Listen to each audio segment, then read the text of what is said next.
السلام عليكم ورحمة الله وبركاته. ازيكم يا حبايبي؟ عاملين ايه؟ يا رب تكونوا بخير وبصحة. النهاردة بقى داخلين على الجامد جامد، الجامد اللي مفيش بعد كده. السمك اللي بتجيبيه جاهز مستوي ب200 جنيه و150 جنيه، وممكن يعدي لأسعار خيالية وفلكية، ومش عارفة ليه. نعمله في البيت بإيدينا، بنظافة، متأكدين من نظافته، متأكدين من المكونات اللي جواه، ما فيهوش مادة حافظة. اهم حاجة ان ما فيهوش مادة حافظة، ما فيهوش انت منضفاه بايديكي زي الفل ان شاء الله. السمك ده ايه؟ السمك ده بوري. البوري وشه عريض. بغسله كويس كويس، بس مش بغسل السمكة وهي معدولة، علشان ممنوع منعا باتا المية تدخل جوه السمكية. الخياشيم بغسلها كويس جدا جدا تحت المية، ده اللي بيخلي السمك من جوه لونه حلو، لونه مش مغمق، لونه نظيف. السمكة من جوه تتخلل على نظافة زي ما بيقولوا. السمكية من جوه بتبقى نظيفة وزي الفل، لكن الخياشيم لو مش نظيفة، السمك بعد ما بيتخلل بيبقى والعياذ بالله ريحته وحشة، ومش شكله مش نظيف. انا عملت ايه؟ انا حطيت مناديل في الخياشيم، وحطيت السمكة مقلوبة في أي حاجة بقى عندك، تحطيها في شفشق، تحطيها في مصفى وتسيبيها واقفة كده، تعلقيه.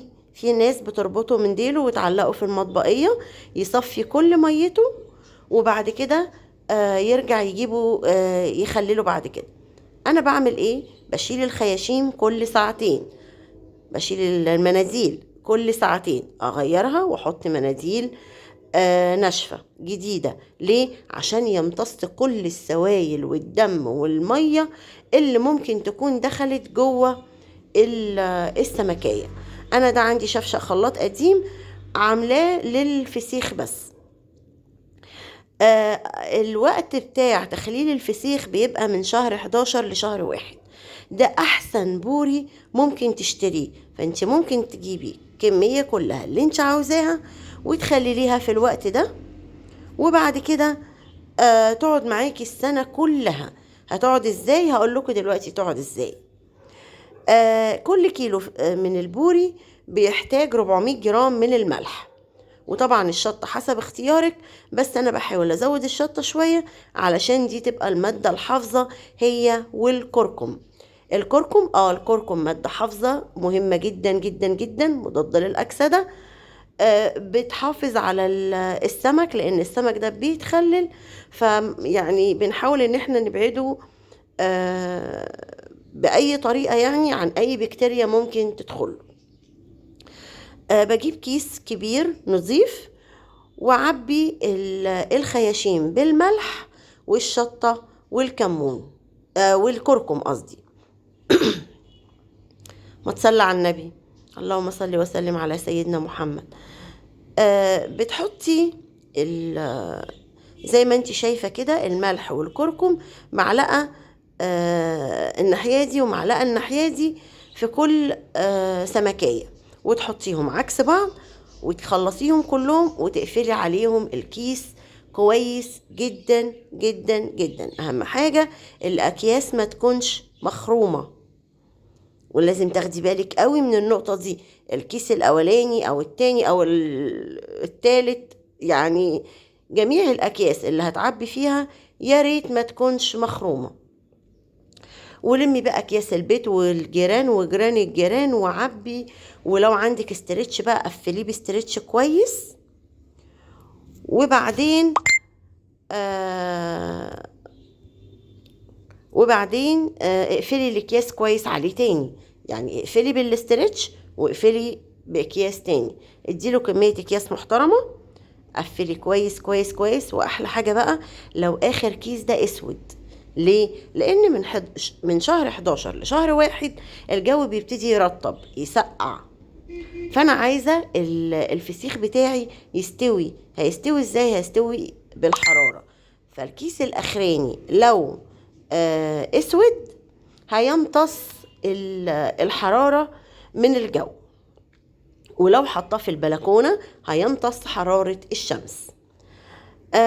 ممكن تحطيه في المطبخ عادي لو لفاه بورق استرتش. طب انا مش لفاه باسترتش، هعمل ايه؟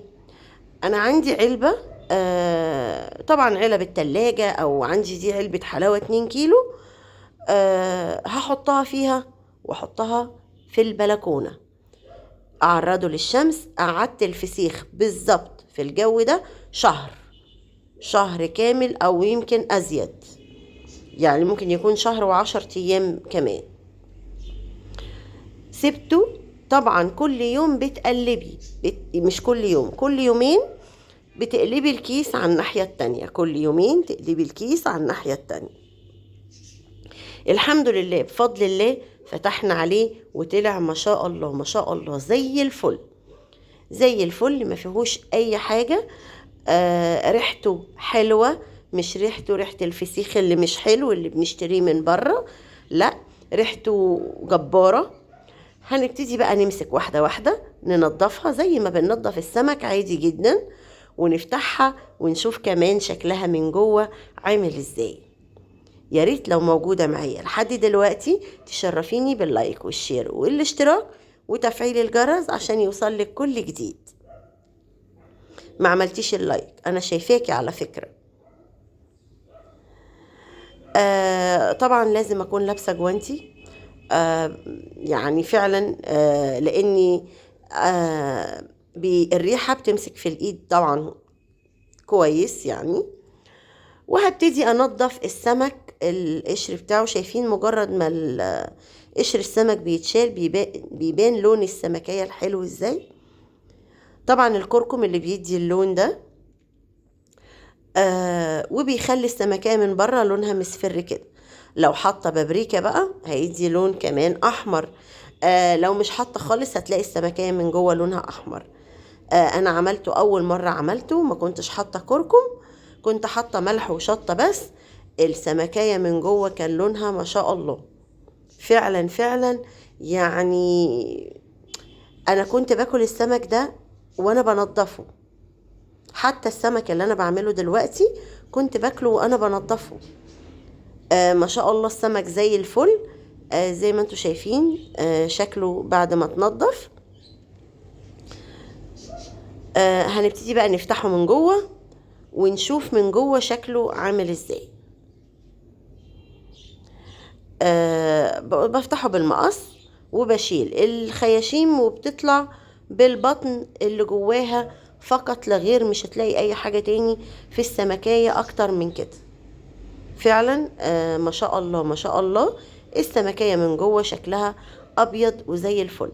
وشايفين مستوي ازاي. انا بكسر الراس وبتدخلي وبيطلع ما فيهاش اي نوع من اللحم. طبعا دي بواقي الكركم والشطة. مجرد ما مسحته السمكية ما شاء الله زي الفل. وبألف هنا وشفا على اللي أكله واللي هياكله. ايه رأيكم؟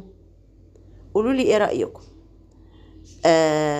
يا ريت يا ريت يا ريت تجربوه. السمك في الشتاء هيقعد شهر لو السمكية كبيرة، لو السمكية صغيرة 20 يوم. في الصيف لو السمكية كبيرة 20 يوم، لو السمكية صغيرة هيقعد 15 يوم. شايفين اللحم بيتخلي ازاي؟ ما شاء الله. انا اول واحدة كلتها دي مش قادرة اقول لكم كان احساسي عامل ازاي. اتخلى بكل سهولة. مستوي كويس جدا جدا جدا. بالظبط بالظبط. لو فكرتي تعملي الفسيخ من شهر 11 افتحي عليه 10 12 هيبقى بالمنظر اللي انت شايفاه ده. ما شاء الله مستوي. ولو السمكية كبيرة ويستحسن تكوني جايبة السمكية الكبيرة، يعني الكيلو يعتبر سمكتين ويمكن كيلو وربع سمكتين، عشان يبقى فيه لحم كده وطعمه يعني تتمتعي بيه.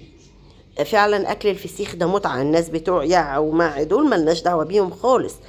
اكل الفسيخ والسردين انتوا شفتوا على قناتي قبل كده، انا كنت عاملة فيديو بالسردين. اكل السردين ده مزاج، والفسيخ ده مزاج. في ناس تقولك لا الرنجة، لا الرنجة حلوة بس مش كفاية. معلش غصب عني وانا بتحرك انا اللي بهز الكاميرا، ما كنتش واخدة بالي انها بتتهز. شايفين انا بخليه ازاي؟ بكل سهولة بكل سهولة بيطلع اللحم من الجلد، واللحم بيطلع من السلسلة بكل سهولة. يا رب يكون الفيديو بتاعي بيعجبكم، ويا رب يكون فيديو النهاردة عجبكم. انا عارفة الناس اللي بتحب الفسيخ المنظر ده بالنسبة لها هيبقى تعب اعصاب، انا عارفة. اعذروني. واتمنى والله ان كل حبايبي يكونوا معايا عشان يدوقوه ويقولوا لي رأيهم في طعمه، اللي انا عارفة طبعا ان هو تحفة وجبار. ودي طريقة التقديم سهلة وبسيطة، بيتاكل معاه كمان بصل. عايزة اقول لكم انا قعدت كلته الساعة 5 الفجر. يا رب يكون الفيديو عجبكم، واشوفكم على خير في فيديو جديد ان شاء الله.